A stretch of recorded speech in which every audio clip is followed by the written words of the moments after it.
So just so you guys know, this color right here is pretty much what you find in the home house. When you start getting into deep fryers, they use it a whole bunch, so they get something darker. This is actually pretty bad for processing. It takes me a lot more to clean it up. So ideally, what we want to start doing is collecting this from the local community. In Vine City, this is one of the main products that has a high use of vegetable oil. So what we want to do is... The schools have now agreed that they've been giving out the vegetable oil from the cafeteria before, so that's good. But now we're going to be getting it on campus. They normally produce about 400 gallon plus 2 weeks. And we produce 55 gallon per day, so the president have already diverted that to the school now. So we'll be using that. Before getting things from the restaurant outside, the grease is always too clunky in the way that we have to filter.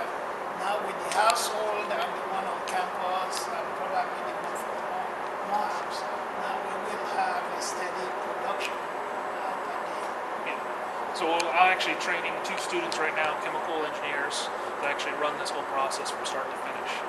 So they'll start coming down here and they'll run it all the way.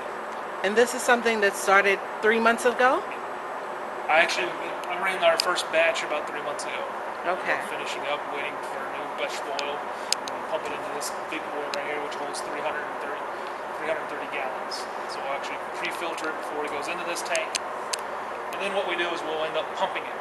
One of the problems is, if you've noticed, a lot of these, Fulton County just announced that they're starting to try collecting vegetable oil. Don't want to pour it down the drain. What happens if you pour it down the drain or leave it in the landfill? Landfill stays there for about 2 to 3 years. So that grease piles and compacts, ends up polluting the water, and it won't go away for 2 years, 3 years. You plug it down into the pipes, you end up causing something called clogs. And this is what it actually looks like. So if you get a sewer system and you leave it and just pour it straight down, it pulls down, you'll get stuff like this, and then have a bigger clog over here. And does that erode the pipes? This does not erode the pipes because it's a fatty acid. What it does is it clogs it, so nothing can go through. Okay.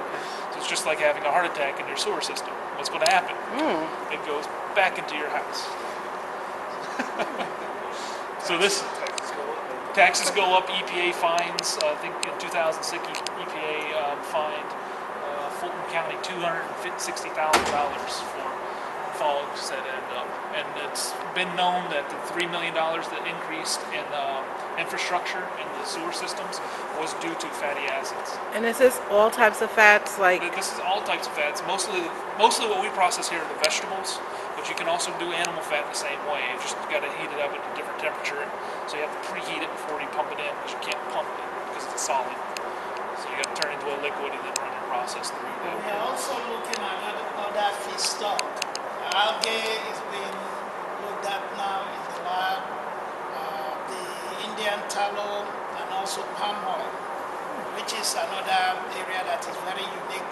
Not too many people looking at that in the United States. But when you look at foundation,